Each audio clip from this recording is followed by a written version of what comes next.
बिस्मिल्लाहिर्रहमानिर्रहीम। अस्सलाम वालेकुम नादरीन, आप यूट्यूब चैनल देख रहे हैं। मैं इमरान खान हूँ। बड़ी खबर है, अब तक की सबसे बड़ी खबर है कि chief justice of Pakistan justice Umar Ata Bandial साहब ने पंजाब और खैबर पख्तूनख्वा में इंतखाबात में ताख़ीर पर अज़ खुद नोटिस ले लिया है।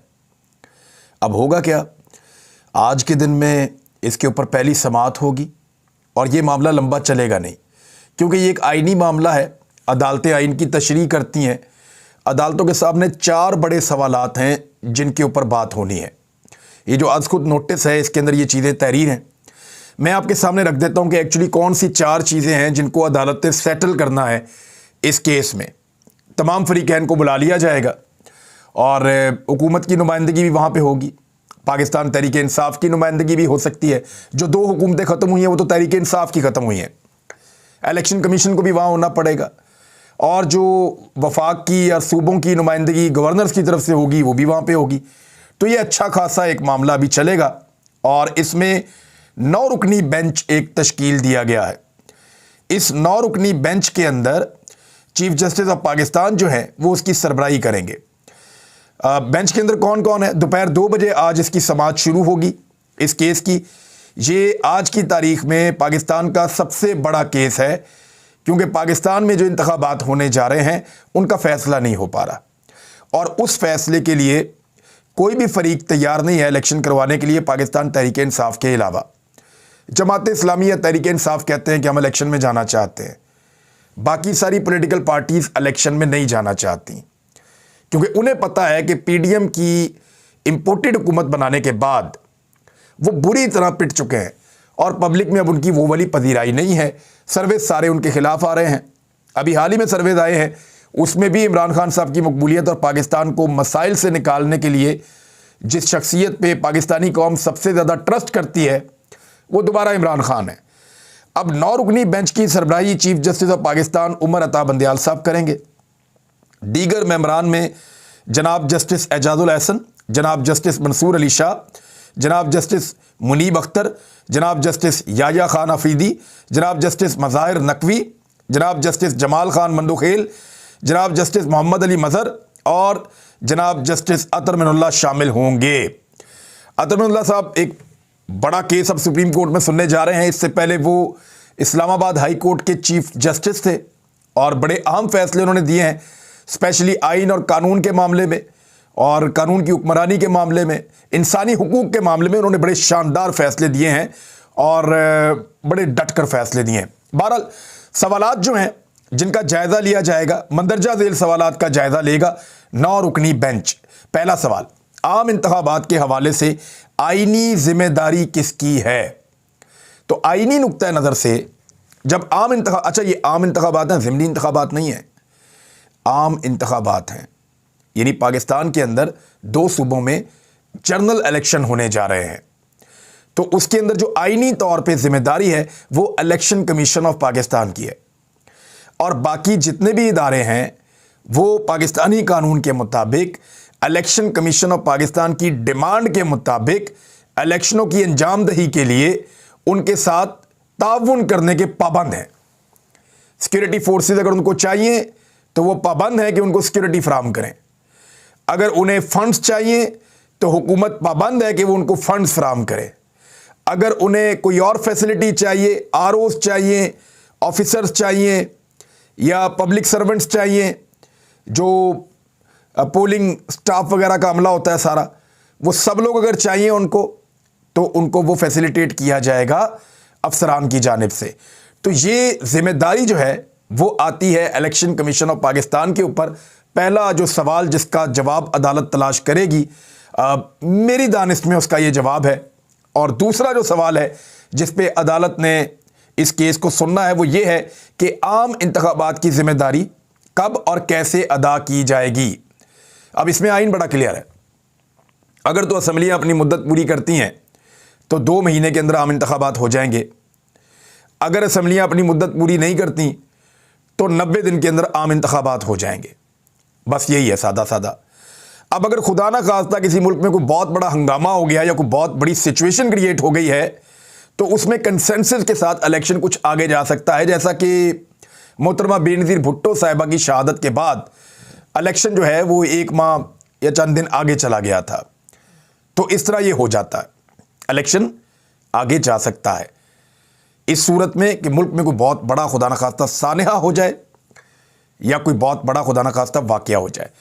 अदरवाइज दोनों मैंने आपको बता दिया है कि जिम्मेदारी कब और कैसे अदा की जाएगी, इसका तयन करेंगे। दूसरा सवाल, यानी ये वो मामलात हैं जो फंस गए हैं, आके सारे अपनी अपनी राय दे रहे हैं। तो सुप्रीम कोर्ट के 9 मुअज़्ज़िज़ जज साहिबान अब पाकिस्तान को इस आईनी बहरान से निकाल सकते हैं। हालांकि ये बहुत पहले हो जाना चाहिए था, लेकिन 1 महीने से ज़्यादा, लगभग 1.25 महीना गुजर गया है, 40 दिन के करीब हो गए हैं और अब जाके अदालत में ये नोटिस हुआ है, तो बड़ी अच्छी बात है, होना चाहिए था। तीसरा सवाल, आम इंतखाबात के हवाले से वफाक और सूबे की जिम्मेदारी क्या है? देखें, अब नॉर्मली पाकिस्तान में इंतखाबात एक ही वक्त में होते हैं, तो जब एक ही वक्त में पाकिस्तान में इंतखाबात होने हैं तो वफाक और सूबे सारे निगरान हुकूमतें होती हैं और वो वहाँ पे वो इंतखाबात करवा देते हैं। अब ये इसके अंदर छोटी छोटी चीज़ें आएंगी, लेकिन ये उतनी इंपॉर्टेंट चीज़ नहीं है जितना चौथा सवाल सबसे अहम है। वो ये है कि असेंबली ख़त्म होने के बाद इंतखाबात की तारीख देना किसकी आईनी जिम्मेदारी है? ये है जी चौथा सवाल। यानी सदर पाकिस्तान को लगा कि ये जिम्मेदारी तो गवर्नर की और इलेक्शन कमीशन की है। लाहौर हाई कोर्ट ने उसके लिए हुक्म भी जारी किया, वो वहाँ पे अपील में भी चले गए। लेकिन जब सदर पाकिस्तान ने ये देखा कि अपनी आईनी जिम्मेदारी वो अदा नहीं कर रहे, तो उन्होंने देखा कि आइन में उनके पास भी एक रोल मौजूद है, जो एक्ट है इलेक्शन एक्ट, यानी उसका 57(1), उसके तहत सदर पाकिस्तान इंतखाबात की तारीख दे सकते हैं कमीशन से मुशावरत के बाद। तो सदर पाकिस्तान ने मुशावरत के लिए बुलाया, वो आए ही नहीं, बुलवाया और वो नहीं आए, तो उन्होंने तारीख दे दी 9 अप्रैल की। ज़्यादा इम्कान यही है कि 9 अप्रैल को इंतखाबात हो जाएंगे, लेकिन अगर एक कंसेंसस पैदा करने की कोशिश की गई या स्टेक होल्डर्स के अंदर बैठे, तो मुमकिन है कि ये इलेक्शन जो है वो रमज़ानुल मुबारक के बाद हो जाए, छोटी ईद के बाद हो जाए, इससे ज़्यादा आगे जा नहीं पाएगा। यही वो सबसे बड़ा सवाल है कि असेंबली ख़त्म होने के बाद इंतखाबात की तारीख देना किसकी आईनी जिम्मेदारी है। अब जिसकी आईनी जिम्मेदारी है और उसने तारीख नहीं दी, जैसा कि 2 गवर्नर्स हैं, इलेक्शन कमीशन खुद कहता है कि गवर्नर्स को देना था। अगर गवर्नर्स ने अपनी आईनी जिम्मेदारी पूरी नहीं की तो वो फिक्स होंगे इसमें, और सदर ने अपने आईनी इख्तियार से तजावुज़ किया है, दूसरी सिमत में लोग ये कहते हैं, तो फिर वो भी उसके अंदर दायरे में आ जाएंगे। लेकिन अब ये मामला सुप्रीम कोर्ट ऑफ पाकिस्तान में जा चुका है। आज दोपहर 2 बजे के बाद आपको पाकिस्तान के टीवी चैनल्स पे, पाकिस्तान के सोशल मीडिया पे, ट्विटर पे, फेसबुक पे, यूट्यूब पे, हर तरफ सिर्फ यही खबर सुनाई देगी। और ये सब कुछ उस वक्त हो रहा होगा जब एक और शहर में पाकिस्तान तहरीक इंसाफ के कारकुन धड़ाधड़ गिरफ्तारियां दे रहे होंगे। वो खबर वहाँ चल रही होगी और ये खबर यहाँ चल रही होगी। उधर अटार्नी जनरल पाकिस्तान ने कहा कि सूबों में इलेक्शन की तारीख देना सदर पाकिस्तान का काम नहीं है। अटार्नी जनरल शहजाद अता इलाही ने कहा कि सदर मुमलिकत की जानिब से सूबों में इलेक्शन की तारीख देने पर एतराज़ है। आइन में सदर को सूबों में इंतखाबात की तारीख देने का कोई इख्तियार नहीं है। आइन के तहत सूबों में इलेक्शन की तारीख देने का इख्तियार सिर्फ गवर्नर्स को हासिल है, उन्होंने ये कहा। लेकिन गवर्नर्स फिर आइनी इख्तियार इस्तेमाल करते हुए तारीख दे क्यों नहीं रहे, ये बड़ा सवाल पैदा हो जाता है। यानी अटॉर्नी जनरल अगर ये बात जाकर सुप्रीम कोर्ट ऑफ पाकिस्तान में कर देते हैं, तो सुप्रीम कोर्ट ऑफ पाकिस्तान बड़े आराम से ये क्वेश्चन सामने रख देगी कि अगर ये गवर्नर्स का काम है तो वो क्यों नहीं कर रहे। उनकी आइनी जिम्मेदारी है जिसके लिए वो गवर्नर है, वो उसको पूरा क्यों नहीं कर रहे, तो उस पर फिर गवर्नर्स को जवाब देना पड़ेगा। तो सिचुएशन यही है कि आईने पाकिस्तान के मुताबिक जितने भी लॉयर्स हैं उनसे बात करके देखा, जो कानून के एक्सपर्ट हैं, थोड़ा सा हम लोगों ने भी सहाफ़त करते करते, इन अदालतों में कवरेज करते करते इस बात का आइडिया हो गया है कि अदालत आइन से बाहर जाकर तो फ़ैसला दे नहीं पाएगी। तो ये फ़ैसला पाकिस्तान को इंतखाबात की तरफ ही लेकर जाएगा। कुछ 9 तारीख अगर ना भी हुआ तो इलेक्शन आने वाले हैं और पाकिस्तानियों को इलेक्शन की तैयारी करनी चाहिए। पाकिस्तान तहरीक इंसाफ के जो कारकुन गिरफ्तार हुए उनको जेल में पहुंचा दिया गया है, और जो रहनुमा गिरफ्तार हुए उनका मेडिकल करने के बाद उनको बैरकों में मुंतकिल कर दिया गया है। यानी पाकिस्तान तहरीक इंसाफ के अब सैकड़ों लोग इस वक्त लाहौर में कोटलखपत जेल में मुबैना तौर पर मौजूद हैं। फवाद चौधरी का क्लेम है कि बहुत बड़ी तादाद में है, हुकूमत जो है ज़रा तादाद कम करके बताना चाहती है। राना सनाउल्लाह का दावा है कि पीटीआई का ये मुस्तरद किया है लोगों ने, लेकिन पीटीआई का दावा है कि जितना वो चाहते थे उससे ज़्यादा लोगों ने गिरफ्तारी दी है उन्होंने सिर्फ 200 लोगों की गिरफ्तारी का फैसला किया था, लेकिन ज़्यादा लोग गिरफ्तारी देने के लिए पहुंचे हैं। जब ये बसें गईं जेल की जानिब तो बसों की छतों के ऊपर भी कारकुन मौजूद थे और उनके अंदर भी बंद थे। तो ये एक अजीब किस्म की गिरफ्तारियों की सूरत हाल थी। राणा सनाउल्लाह ने कहा कि इमरान खान हमें दुश्मन समझते हैं तो हम भी उन्हें दुश्मन ही समझते हैं। मजीद राणा सनाउल्लाह ने कहा ये इमरान खान फितना है, फसाद फैला रहा है। इमरान खान ने, राणा सनाउल्लाह ने कहा कि आज दावे करने के अलावा कुछ नहीं किया, जेल भरो तहरीक को अवाम ने मुस्तरद कर दिया है। यानी ये स्टेटमेंट तो उनको देने होंगे, ख्वाजा आसिफ भी दे रहे हैं। हालांकि ख्वाजा आसिफ उधर तालिबान के साथ अफ़गानिस्तान में DGISI के हमरा मुज़ाकरात कर रहे हैं और उन मुज़ाकरात के नतीजे में अभी चीज़ें सामने आएंगी थोड़े दिनों में कि क्या उसका फ़ायदा और क्या नुकसान होता है।